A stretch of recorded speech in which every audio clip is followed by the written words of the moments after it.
Hello, everyone, and good evening. Welcome to Adam's TV Podcast. I am your host, Adam Samuel. Today, we're talking week 3 of America's Got Talent, the Champions. Joining me is my usual co-host, Eric. How you doing today? I am doing good overall. This was a good episode. I wouldn't say it was a great episode. And as we'll get into, it was sort of kind of annoying to see some of the problematic parts of America's Got Talent show up in what has so far been a very positive, upbeat, pleasant series. Yes, I feel we are going to have a lot to talk about today. There might be a rant or two, I feel, honestly, maybe coming from me. But before we mention any of that, I do just want to point out right at the top of the show that Eric has been working hard to put our podcast on iTunes. We are on iTunes. Eric, could you share some details about the iTunes links? Well, it's not just iTunes, it's any podcast player that gets the directory from iTunes. So a lot of them do that. So basically, anywhere you get your podcast, you should be able to find us. If you can't, please leave a note in the comments, and I will work to get that addressed, because the feed is up. I've been putting chapters in, I've been putting notes in, and I'm putting the work in. So if you can't listen to us on your podcast player, let me know, because I want to fix that. And yeah, I've also been editing out all the spoiler talk at the end from the podcast feed, because I feel like if you want to watch that, you can watch that online. And I do want to say, this season of America's Got Talent, just a little bit of something I'm a little excited about is we've been doing pretty well. We've been getting quite a few more views than we've gotten in a while. So welcome all our new viewers. We've got I think like 3 new subscribers, which is like a really cool thing for us. We're even getting commenters. So if you're watching this and you have something you want to say, if you agree with us, if you disagree with us, let us know. We want to hear, because I will look through the comments. I will give my thoughts. Let me know what you think about the show. Right, Eric? Yeah, but particularly if it's positive. If it's negative, you might want to do what Simon should have done and keep your mouth shut. All right, let's kind of get into the topic at hand. It is week 3 of America's Got Talent, and bit of a lackluster night, in my opinion.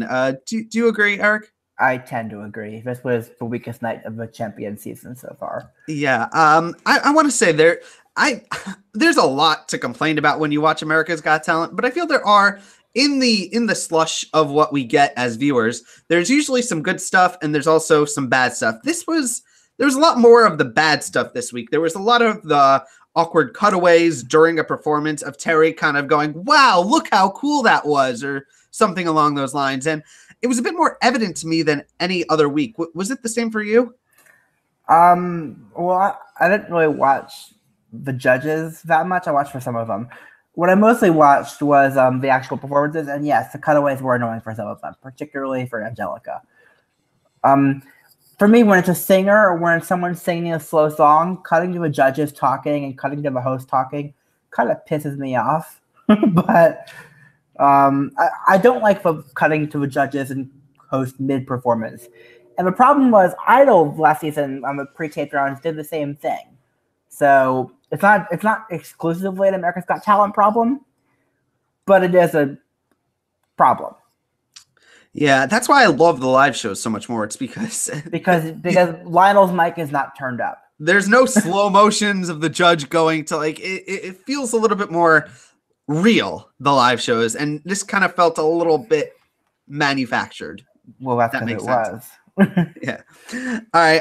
Another thing I want to point out before we kind of get into the contestants is, I don't know if you noticed this, Eric. The acts were a bit shorter. There was a lot less of them. For example, the first act, the young kid who was doing I don't even know he was playing music. His whole performance was 1 minute, which was, I was like, wow, it was really. To be fair, that was about a minute too long, but I don't know. What are your thoughts on these? Do you think that these contestants should get more time for an act, or should they get less time? What are your thoughts, or should it be, as I believe, as I'm giving my opinion? I'm asking a question, giving my opinion. That it should be varied for the talent that the person has. See, I understand the argument that it should be varied for the talent. I think every single person should get 4 minutes.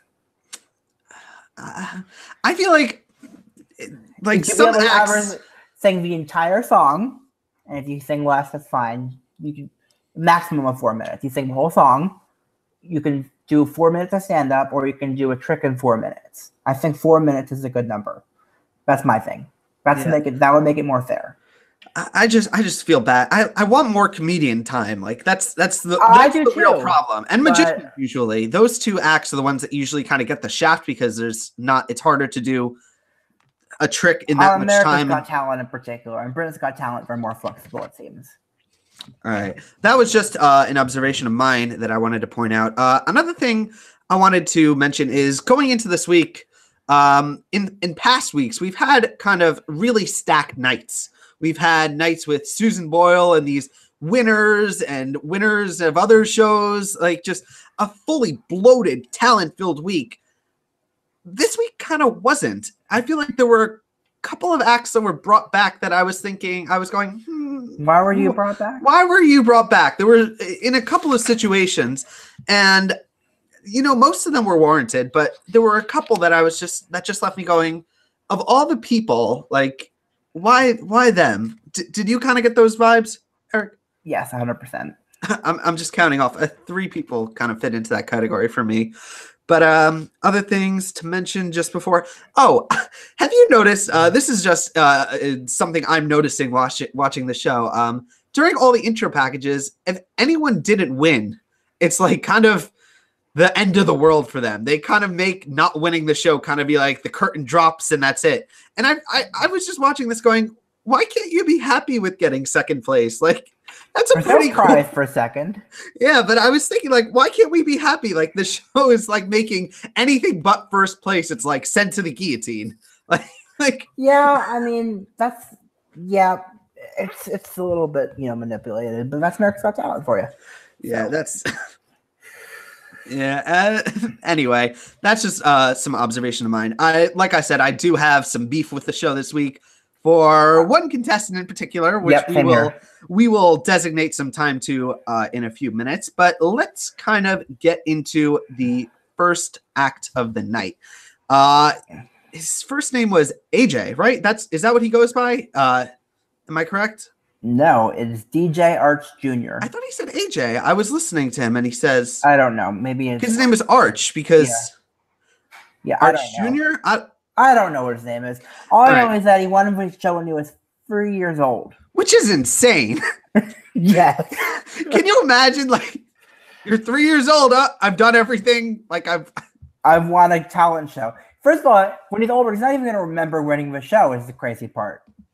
Yeah, how old was he during this performance? 6. Can you imagine? Like, I was watching this performance and just walking out on stage and facing the crowd, like 6-year-old Adam would have been crying. Like, that's like looking away. 6-year-old Eric wouldn't have walked out. 6-year-old Eric would have had to be dragged out. Yeah, the poor kid. I will say, 25-year-old Eric would have had to have been dragged out. 25-year-old Adam would have had a stroke before walking on stage. And he's like walking, he's like sitting there, like standing there, like looking at the crowd, like not a care in the world. So I just want to say, like, that was really impressive for me. Yeah, the fact that he showed up was impressive. Here's the thing: it's crazy that he's only 6. It's crazy that he won when he was 3 years old. But after that wears off, it's hard to say this, but an adorable child doing okay DJing. It's not spectacular. I wrote on my notes, adorable kid. I could see why he was brought back. But for me, his performance was kind of just, here's a song you like, cheer for it. And that was kind of it. And it was, like I said, it was only a minute. Like, it was really short. So there wasn't that much. It was like a couple of songs, just like, here's this song. Here's the kid that won a reality show. You want to watch that, right? But you don't want to watch it for too long because the kid's not that great. And which kind of brings me to this point, which is really, really horrible for me to say, but I do still kind of want to ask, how did he win? He's like, because he was 3. That's how he won. You can't not vote for a 3-year-old on one of these shows. I mean, the real question is, how did they let him on the show? The question I have is, who was the runner-up? Oh, God. Can you imagine if it's like a 50-year-old like man who's I've been a singer since I was a kid. To the latte dogs. It's like that one person That's who's like, worse than losing to a dog act, 100%. it's like all these years of experience and practice, they all go away for like a kid with chubby cheeks and like a bright smile. Like, but anyway, for his performance, I mean, it was not be in my top 5 probably, but you know, this show will give him a bit more what's the word when you a bit more attention. Exposure is the word. It'll give him a bit more exposure. So I think he'll be fine. He's only 6. By the way, when Simon mentioned the plans for him, my guess is he's going to be doing the remix of Baby Shark. I thought you'd appreciate that. That's honestly my guess. There, I will say, like, somewhere on the internet that I hopefully have destroyed is a video of me singing karaoke to Baby Shark. I need to find this.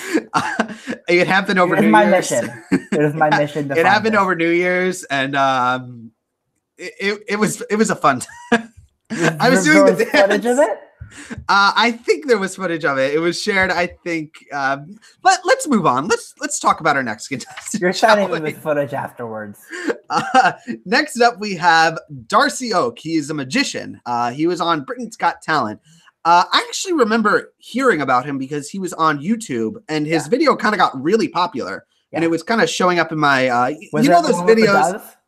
I don't remember. I think it was with the Doves. It's one of those videos that kind of YouTube just kind of pushes like all the time, and it just kept. He was impressive, and he's had a bit of a career since then. He's been part of multiple different magicians touring magic shows and things. He's done really well for himself. I vaguely remember it from Britain's Got Talent, but I actually didn't really truly start watching it until like a year after he competed. But as far as with the trick he did, I've seen similar things before. And the problem for Darcy is it's not the type of thing that can go wrong, which makes it really boring for me, honestly. My biggest problem is that his name is Darcy, and I keep thinking of our other Darcy, and it's like, well, yeah, that's a problem too, if you want to put it that way. But I think it's a problem is that Darcy's a showman, but for me, this type of trick doesn't do it for me. For me, I'm going to counter a little bit and say that I feel like this trick is one of those examples of an act kind of needing to be truncated into a short space.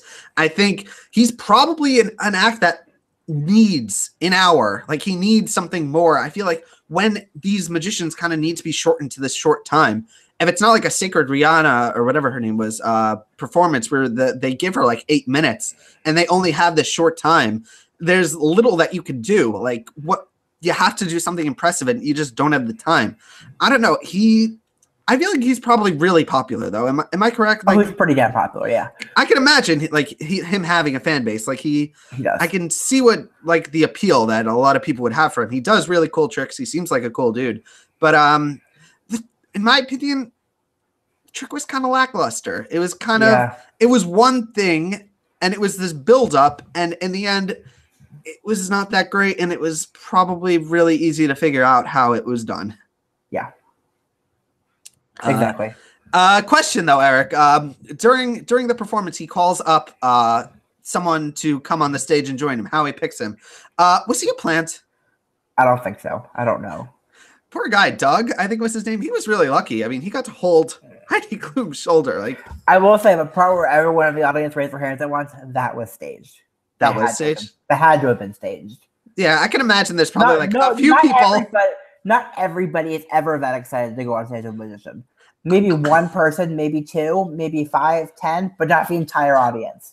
I went to a couple of tapings of America's Got Talent a few years back, and they really like pump you up. They want you standing out of their seat. They almost want you to be like not Family Feud. What's the show? The Price is Right, where everyone's kind of like just drank a gallon of Red Bull, and they're all like hyped up. Like, that's kind of what they want you to be like. And I don't know. Otherwise, Darcy. He's not as good as the other Darcy. I feel like he's better than this, is what I can really say. I feel like he's proven from the performance I watched of him is from that time back. I don't remember how long ago it was. I remember him being like, I remember coming away from it feeling impressed, and this kind of wouldn't leave me impressed. Yeah. And that's kind of my opinion. Like I said, though, of these acts tonight, he's probably in the top 3 I would want to go see a full show of all of these acts tonight. But, it's just the truncated space kind of doesn't really do you a favor. Crazy thing is, I think he would be in my... No, he wouldn't. He'd be number 4. I would probably put him number 4 too overall. But anyway, let's move on to...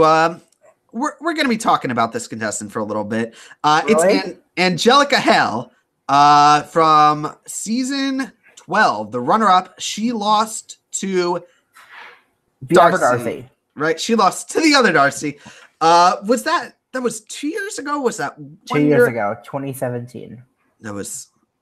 We didn't podcast that season, did we? No, we did not. I remember this girl very vividly. She was very popular on YouTube. She was getting a ton of views. So it's 1 year later. How old is she? Like 12? She's 11 now. She's 11. She seems very put together. Like her and DJ were like fully like. She was put together at 9 as well. She's actually my favorite actor tonight. Oh, well then, we're gonna talk a little bit about Angelica. First off, she performs fight song. She has drummers and strings behind her. Very, very big song. She kind of goes for those big notes, and she ends up getting the golden buzzer by Howie Mandel. And tell me what you thought, Eric. I want to hear what you thought first. Okay. First of all, I want to say that I remember her very vividly from her first season. She seemed better than what I remembered her though, right? Am I the only one? She was just as good as I remember her being. I remember her. This was more impressive to me. This was definitely a solid performance. I don't know if it deserved the golden buzzer. Maybe I probably still would put her in the top 3 for me. Maybe she'd be 3rd. Maybe she'd get a wild card if we're giving out wild cards. I don't know. That's kind of my opinion. What about you, Eric? I thought she totally deserved that golden buzzer. I'm honest. I think she's incredible. I mean, she's not the greatest singer of the season, but of the night, she was my favorite act. Now, granted, that's mostly because most of the other acts tonight were not very good. Like, put her up against Darcy. Basically, any of the other acts that I liked from any of the other episodes, I wouldn't put her through. But on this lineup, I put her through. I'm happy. All right. I could be swayed probably, but for me, I've song choice wasn't good, but I don't want to be harsh, but it's a little like I've seen this kind of act in the past. I've seen a lot of the young singers, and they kind of never. But I honestly, when she was 9, I think she was the best 9-year-old singer I've ever seen. So, has she been up to anything since the show ended? She got a record deal. She's working on an album. She's been in a movie, I think. In a movie? She's gonna be acting too. Yeah. I mean, good for her. Like she seems like really well. And she goes viral every time she performs. She has a lot of fans. She gets a lot of views. Like she is YouTube like number 1 right now on trending. Really? Yeah. 100%. Wow. Final thoughts for me. I liked her. You know what? For tonight, I guess she does deserve the spot. But again, I'm only saying out of tonight. Yeah. All right. Anyway, just looking. Let's talk about let's go to rant time, shall we? Let's get to that part of this podcast. This week's podcast. It is Tom Cotter, and I just want to say, he's a stand-up comedian. He was on America's Got Talent, season 7, and I want to say this was the first season of America's Got Talent I watched fully. Not fully. I actually started watching it from the top 48 week because there was actually someone on the show who was kind of from my community, and I was watching, and I remember watching Tom Cotter live. I remember he's like a very, what's the word? It's like one of those like dry comedians a little bit, like the straight man where they have like this, they keep the face and they kind of pretend like they're not in on the joke. It's his comedy is kind of a little evocative of the comedy that was in the movie like Airplane. I don't know if you know that movie, but that's kind of the genre that he kind of invokes. And I remember loving him on his first season. I was actually really rooting for someone else. I don't know if you remember, Eric. His name was William Close. I don't remember. I didn't watch that season. He did this like Earth harp is what it was called. It was like these Yeah. strings, and it was like the coolest thing I'd ever seen. Like I don't know, 12-year-old Adam, I think is how long ago it was. I don't even know. You weren't that young. It was 2012. I can't math really quickly. Anyway, it was really cool. And Tom Cotter, he ended up being the runner-up to Latte Dogs, who I didn't think deserved it, honestly. Nope. I didn't think they deserved it. And Tom Cotter was, like when it came down to the two of them, I was like, okay, he's got to win, because you didn't see this performance, Eric, but his for the win performance the night before. I went back and watched it, actually. Is he threw a dice and he did it a whole routine based off that, which is kind of mind-blowing. Like he was willing to say, any of these routines I think are good enough to let me win. And all right, that all out of the way. So as you could see, I was a Tom Cotter fan going into this night.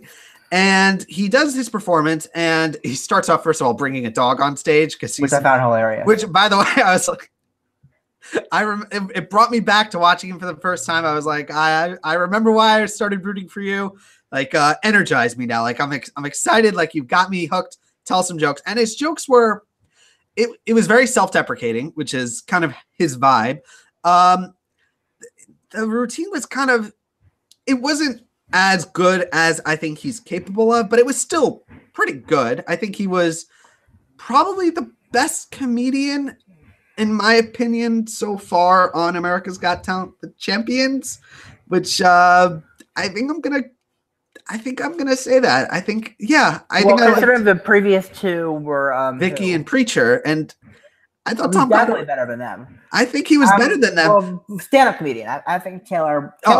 If Taylor gave a good performance, Taylor would have been better. But that kind of brings us to the really awkward part, because Simon Cowell presses his buzzer for him. He gets and not the gold one, the first one of the season, and it visibly, like, Tom Cotter's reaction was like, you could see, like, it kind of took him by surprise.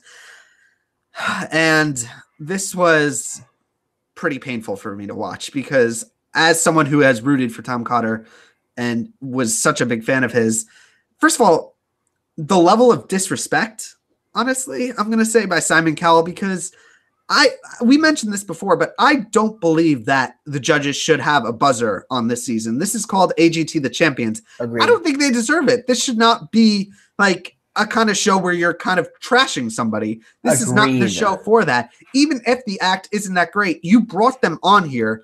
You can't imagine what that would do for someone's confidence to be brought back and, like, thinking this is going to revitalize your career, to be kind of torn down on TV.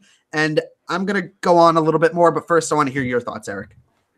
Well, I don't have it. You can keep going, because I just totally agree so far. So I just second everything you said. Now keep going. So yeah, just there should not be that buzzer. It does not belong on this show. It's only, the only draw of it is that if a contestant gets 4 of them, they don't advance. So it has no purpose. And for Simon Cowell to say, I saw Samuel and Vicky, which, by the way, I'm going to say he only knows their name because they were on last season. And second of all, Simon wasn't on the season with Tom Cotter. That was actually Howard Stern. And it kind of almost felt like an indirect kind of stab at Howard Stern, like that era, because Howard loved Tom Cotter. He was a big champion of his. And he is not worse than Samuel and Vicky and Preacher. No, it wasn't Samuel, it was Preacher. He is not worse than Preacher and Vicky. And that's really all I can say. Just, he didn't deserve that. No one deserves that. No one on the show should deserve that. Agreed. It pissed me off as well, honestly. I mean, I feel like I wasn't laughing out loud at Tom Cotter this time. I haven't been usually. I like him. Simon's buzzer, totally uncalled for. And I don't think that any act should be buzzed if they come back to compete a second time. First time, they can be buzzed. That's for game. But if you're inviting someone back, you don't buzz them, because that is shitty. I like him because he's kind of dark. Like his routines on, like, it's kind of skating the line. And I really I admire his guts to kind of go out and do it. And it's just such a shame because all these acts that I remember loving are kind of being trashed and put aside for the new acts, the ones that are still fresh in Simon Cowell's mind that he could probably are the only ones he could still remember.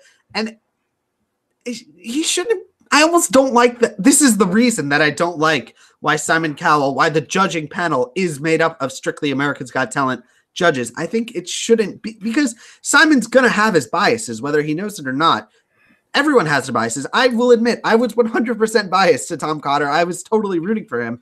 But I feel like the judging panel shouldn't be just the panel that can have the bias. It should be someone from a different iteration of the show, that we should have a Britain's Got Talent host, maybe an America's Got Talent, one from all the different, as many as you can to make it as diverse so there aren't problems like this. And that's all I can say.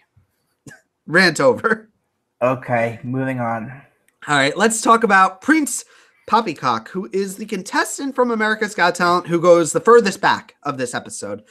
He was all the way in season 5. From America's Got Talent, yes. From America's Got Talent. And I want to ask, Eric, are you familiar with Prince Poppycock? I watched his year, and then I skipped the next couple of years, and I came back. See, I did remember him. I thought he was better than this, though.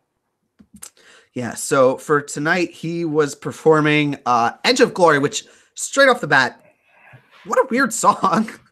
Like, what a weird performance, period. But that's just him. I mean,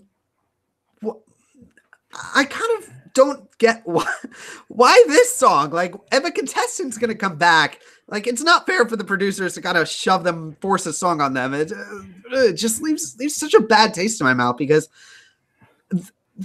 the producers kind of don't let their acts be great, I feel. And I feel like Prince Poppycock could be an A+ performance giver with the right song, but they kind of, because I'm always of the opinion that the songs are likely forced on them by the producers. Sure, the contestants could say no, but if they say no, they're not on the show. So it's not really a choice. It's more of an illusion. But there are better songs for him to do. With the right song, this could have been a showstopper. And in the end, it kind of came across as cheesy. And that's kind of my opinion. What did you think, Eric? It was good, nothing spectacular. It was more about the presentation and the outfit than the voice, and that wasn't good. We actually have a commenter. Someone is in our chat right now. I want to. He says, the way Simon buzzed Tom Cotter is stupid and not nonsense. Why is there even buzzers in the first place? Yeah, like I said. Yeah. Thank you. Thank you for agreeing.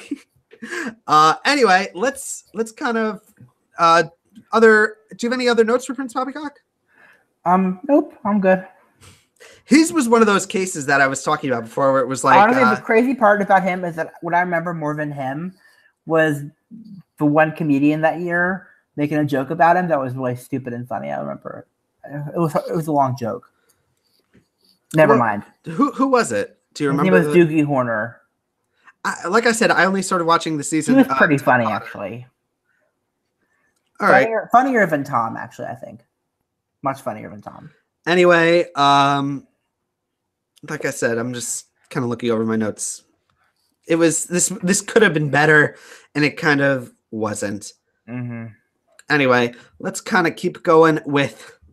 I just see their name and I start smiling, which is funny because I'm going to be honest. I had no idea they were performing. Like, I didn't realize they were going to be on the show because I think we talked about them last week. By some coincidence, we ended up talking about them, and all of a sudden I'm watching the show. I'm like, oh my God, they're back. Which I remember watching this live thinking, I think we almost witnessed our first death. Like, this was the closest on America. The closest we've gotten 100%. I mean, for those who don't remember and weren't reminded by the countless times they talked about it during their performance, during their first performance a couple of years back, Ryan was shot in the shoulder, kind of by his. Are they fiance or husband? I don't know their relation, but yeah. We almost witnessed a murder. is the headline here, and the guy. It was awkward as hell. He gets shot and he's like visibly in pain, and they're still kind of pretending things are like normal, like they're bringing him forward to do the judging. And I'm just looking like, Why isn't there an ambulance? The guy was just shot. Yeah. And they're still talking as if nothing's normal. Everything's normal. And now they come back. And I'm like, oh my God. I remember them so well. Do you have fond memories about Ryan Stockton and Berlin, Eric? Do you have fond memories of watching a person nearly get murdered on TV? No, I don't have fond memories of that. I will say I remember liking their audition mostly because of the cutaways to the audience when the guy put his hook for his nose. Oh dear God. The cutaways where in the audience where everyone was like gagging and stuff was wonderful. I liked that. And then the trick went wrong and I'm like, yeah, I can't watch it anymore. So doing that trick again, I'm like, I've no desire to watch this, but no one got hurt this time at least. So that's all I need to say. I want to say though, this was the first instance of the night, and there were more after this, where I was kind of thinking, why them? Because it was not the first instance for me. I mean, actually, no, it was the first instance. Yeah, it was first. This was for me where I was thinking, okay, I understand a little bit why they were brought back, but this is the bar you've set for yourself with the champions. I feel like they don't meet that bar. Maybe they took Lindsay Sterling's spot. Quite possibly. But or Matt Franco's or Terry Fader's or somebody's. Anyway, first of all, I just want to say Amber Lynn looks like an action protagonist hero. Did you notice that, or was that just me? She looked like someone who could, like her with the crossbow. Like she looked like she could be on a poster of a movie. Okay, but that's just something I was noticing. Anyway, for the trick, it's kind of building the exact same trick. It's building to the moment where they're going to redo the trick, which I feel like was the entire reason they were brought back in the first place. Because this act, I think was called like top 36. Like they didn't make it even to the finals. And they were specifically brought back just because it's like I don't know if you're a South Park fan, Eric. Are you? Yeah, somewhat. So do you remember the member berries? Yes. So this is kind of a case of the member berries where it's like, ooh, remember when he was shot? Like remember those good times when you were watching a guy almost die? Ooh, remember those days? That was kind of the case for these two. I remember. Yeah, that's what Howie said, I think, or what the judges said. Which, by the way, I do also want to point out, Mel B was like a little bit excited that they were going to do this. Like when he puts water on his head, and he's like, "Oh, and Mel B's like, "Oh, it's because he doesn't want to, because in case he dies or something." And I'm like, Mel B, you're taking a little bit of too much enjoyment out of this. And then later, she's eventually like getting scared by the performance and looking away. But I want to say his performance, it starts out with him putting a mousetrap on his tongue, because why not? Why not? I mean, it's clearly filler, because the trick they're actually going to do is like a 30-second trick at most.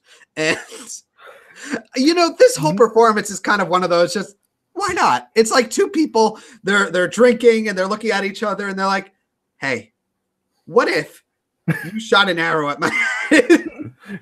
And then the other person's like, oh my God, you're a genius. What if I missed? We'll do it again. I got so much enjoyment watching this, more than I don't know. That's just me. Any final thoughts on Ryan Stock and Amber Lynn? Glad the final thoughts aren't at a funeral. Like Mel B was hoping. Oh, gosh. Don't blame Mel B. All right, let's keep it going. We got a few more acts to talk about. Let's talk about Samuel J. Conroe, who was from last year. We podcasted about him. Yes, we did. Him and Vicky Barbalack. He's the better of the two. But apparently, I wonder where Simon will put him next to Tom Cotter. Simon said he liked it better than Tom Cotter. Anyway, so Samuel is another case. It was right after Ryan and Amber Lynn, where I was kind of thinking, why you a little bit? He did come in fourth, to be fair. He did come in fourth, but this was a little bit recency bias, because totally I believe the show was filmed like a few weeks after the last season. I will say, I'm more of a why Vicky than why him. Yeah, I will say not him. Vicky didn't make top 5. Yes, Samuel, I could kind of see the argument for. I would like older acts. I feel like we're kind of really we're really digging into the recent seasons, and there's so many rich acts from others that I'm sure would love another chance to perform, even to be degraded to by Simon. I feel like there are some acts that would still just love that, and I feel like we kind of miss out. But anyway, for Samuel, we talked about him. He has Tourette's.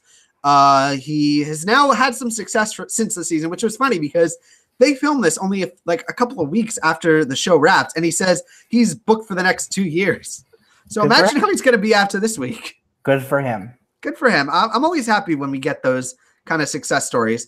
Kind of a short set, I noticed a little bit. It was really short, noticeably short. This was him and DJ at the start of the show were the two cases where I was kind of scratching my head going, this is why are we doing this so short? But what did you think of his performance, Eric? Wasn't a huge fan of him on the show, but this was pretty good. And as someone who works basically trying to increase positive representation of people with disabilities on TV and stuff, that's my job. I'm happy for him because he's makes my job easier because, he's a good example. I'm happy that he's doing well. Personally, not a huge fan of him, but, happy for him. In the chat, the person joining us for this conversation, I'm going to awkwardly butcher your name, but I'm trying not to. Azad Bilal says next week, the GOAT, Kenichi, is on. Yeah, I'm excited for him. Very excited for Kenichi. He is maybe in my top 3 favorite winners of the show. Anyway, let's final thoughts for Samuel. I just want to say he's kind of, we talked about another contestant on the X Factor UK, and this is awkward because his name is kind of not coming to me. Oh, it was Anthony. We talked about Anthony, who is kind of consistently okay. And I feel like Samuel is kind of in that same category where he's kind of just that. He's never going to get me. Never going to get an A+ performance, but never going to get a C performance ever. It's always going to be in the B range. Yeah, that's kind of the case, which is fine, which is more than most people can hope for to be that consistent. Definitely more than Nicky can hope for. Be nice to Trailer Nasty. I'm sorry, I couldn't help it. Because by being nice to Trailer Nasty, you're being mean to Tom Cotter, and my feelings are still hurt. Anyway, he just hasn't gotten me. Samuel hasn't gotten me to really go more than a half chuckle. Go. I will say the time I laughed most was after. Remember he followed Jumbo Dump. Remember them? I remember that. He said, "I just want to say I'm so happy to be on a show where I could follow 2 acts that I don't even know." With dolphins and crap, whatever it was. He said it was wonderful. I'm so happy to follow those men who were doing whatever they were doing. I loved that. That was hilarious. Yes, I will say. So you know what? Samuel J. Comro goes from a B to a B+. Because of that one joke. I kind of miss Jumbo Dump. They're gonna kind of be. I don't. All right. I'm actually mad at myself for bringing them up. They were funny. All right. Okay, great. Let's talk about Paul Potts, who was the first winner of Britain's Got Talent. I remember watching his performance. It was Nessun Dorma. I can't even pronounce half these opera songs. Whatever the one with a big note at the end. Yeah. Are you familiar with Paul Potts ahead of the vaguely episode? I didn't really watch his season, but I know that he won. I know what Simon signed and then he did well for a while. He's not my thing. Opera's not my thing, but he's obviously extremely talented. Opera isn't my thing either, but I do really appreciate it. I can find the enjoyment in it, and I understand why people like it. He is the closest thing to the Susan Boyle of this week that we were going to get, where he's kind of that. He was the first winner of Britain's Got Talent. Yeah, he kind of represents that bigger picture. That's what all the acts. Oh my gosh, I totally forgot her name. The singer from the first week who was Bianca Ryan. He's like the Bianca Ryan, that kind of the throwback artist. And I want to say, I thought he was the best of the night. I'm gonna say it. If I liked opera, I would probably agree, but it's personal preference makes me put Angelica above him. But yeah, you can make an argument. He is also wildly successful post show, which is For a while. He hasn't been recently, but this will revitalize his career. It's good for him. I like seeing these stories. I remember watching like a bunch of his performances. He was kind of like the OG opera, like on these shows, like where the future opera singers can kind of take notes from him. Also, the songs he would do were kind of the ones that were always done in seasons, like moving forward. Like people would always just do the music he did. Like I said, the thing is, this is like a kind of, I'm going to say this and it's going to come out like a bad thing, but it's not supposed to. He's kind of like an ordinary person, which is like, everyone kind of has the sob story and when they do the story with the contestants where like, oh, I came in second place and it's like, oh, it destroyed me and my life was ruined. He won. And it's like everything kind of worked out for him. And it's compare him to some of these other acts. I feel like maybe in a vote, he probably wouldn't get as many votes because of it. Not necessarily. I think you're putting too much I think America's Got Talent in recent season hasn't put emphasis on the sob story. There have been lots of people with sob stories, and none of them have won. Anyway, I would probably give him my golden buzzer just of this night, but I feel like if this night was kind of lackluster, so maybe 100%. on another night he probably wouldn't. With different talent, he probably wouldn't. But for tonight, it was the best of the night, and that's really all I can really say. Any final thoughts, or should we keep going? Let's talk about John Dorenbos. John Dorenbos. I remember him vividly. This was great Darcy. So close. So close. He came in third place. I remember him. I thought he was going to win. I'll be honest. There was a time I was thinking if Grace wasn't going to win, it was going to be John. I was hoping it was going to be Brian Justin Crum, but yeah, he is he's a football player. I don't think he plays football anymore. Am I correct? He does not because he had this whole story with a heart problem that led to surgery. He also kind of drops a bomb that I had no idea about in the intro package, that his father actually murdered his mother when he was 12, which is really terrible. I'm surprised we haven't heard about this before. I did not know that. Maybe we did hear about it, but we forgot. Well, then I feel like I would remember that. I think I would too. And yeah, I don't remember that, so that's weird. Anyway, for his performance, let's talk about his performance. It's kind of he passed around this box, and there's a tic-tac-toe game that goes around. And this was another case where I don't know why, but this trick was kind of lackluster. What did you think?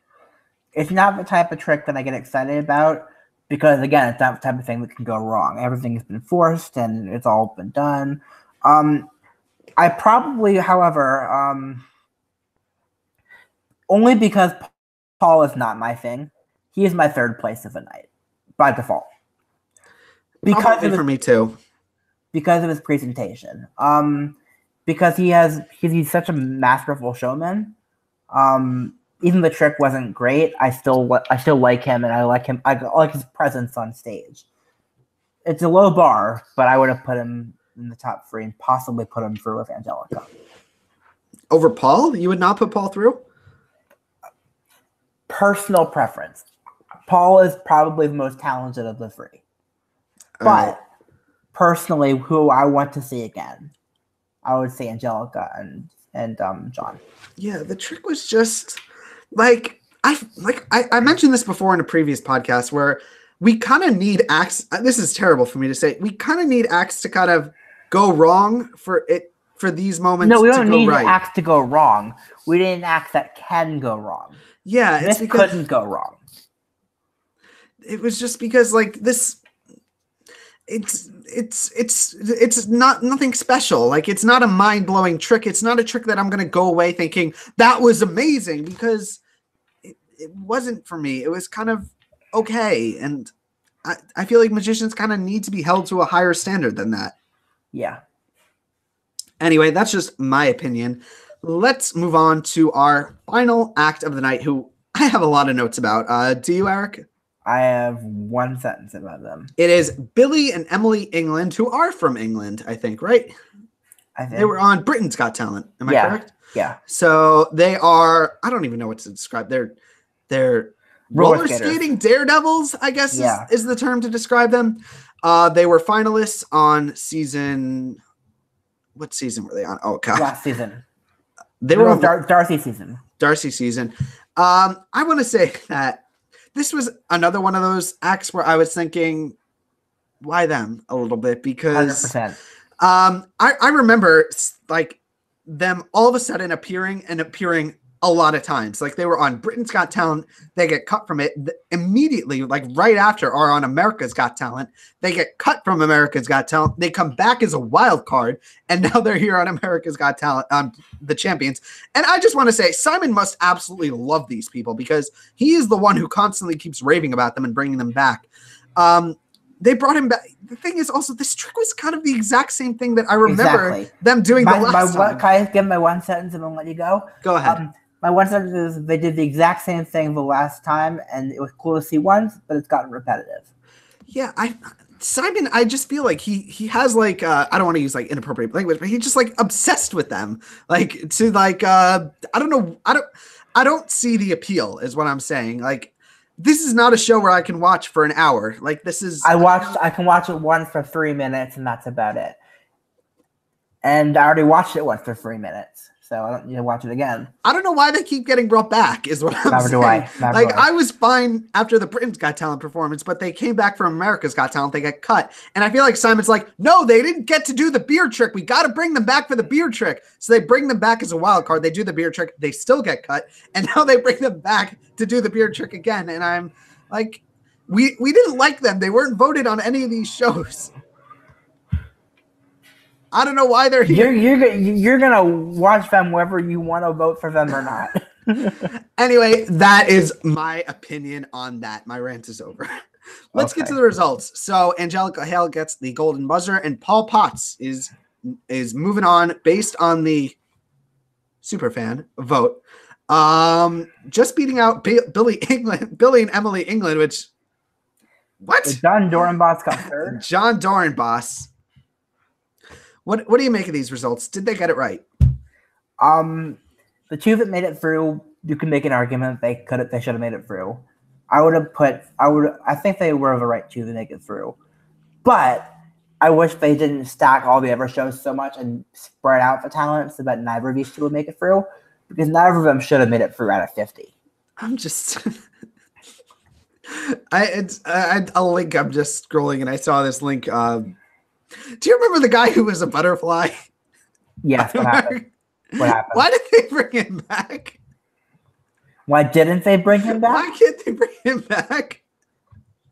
Here's the sad thing. I would have rather watched him again than Ryan and Anne Boleyn or DJ Art Jr.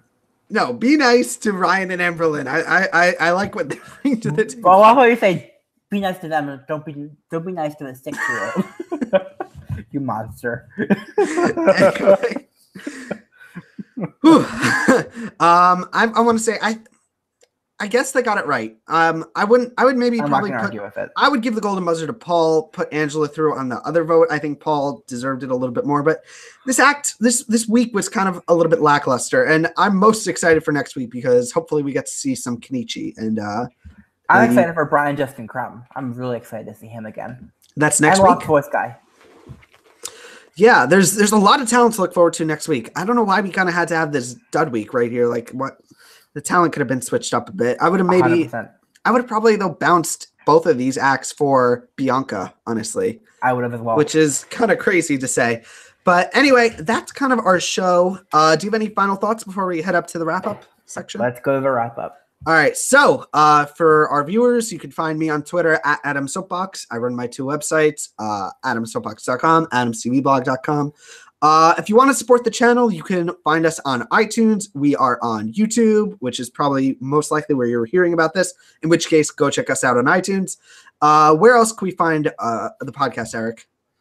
So iTunes and YouTube and basically any of our podcast apps. And as I was saying at the top of the show, if you can't find us on your podcast app, let me know because I'd like to fix that. And my name is Eric. You can find me at Eric_Ascher on Twitter, Eric Ascher01 on YouTube, and ericascher.com. Yes. Eric, I want to say thank you again for joining me. This was a fun discussion. I hope I didn't rant too much, but I feel I did a little bit. I could have ranted a lot more about Tom Cotter's treatment if I wanted to, but Anyway, we will be back next week for our next week recap of America's Got Talent. There's only 3 more weeks, I believe. Am I correct? I don't know. I mean, I know there's 2 more weeks of auditions, and then I think The final. But for 7 episodes that they taped, so I'm confused. Huh. Maybe there's one finale, like it's a performance show. I think there are 2 wild cards, so I think that maybe they bring back 10 of them to perform again for the 2 wild card spots. That would make sense. Well, if anyone knows, please let us know in the comments or in the chat. This is going to be your last chance to. Any news on spoilers? Do we need a spoiler section today, Eric? We do not. All right. Other than this, spoiler: John Doran Boss gets the wild card. We should have said like the spoiler warning, like I said spoiler. All right. Anyway, so that is going to be our show. We will be back next week. Hopefully, there's what I'm looking forward most to is an act that will let me say more puns because I like when I can say puns. Oh, God. Anyway, on that note, I have to go and watch Big Brother because I'm a big fan of that. Eric is not a big fan, but yeah, that's the plan. So until next time, guys, this was fun. Enjoy your mooch time. Peace.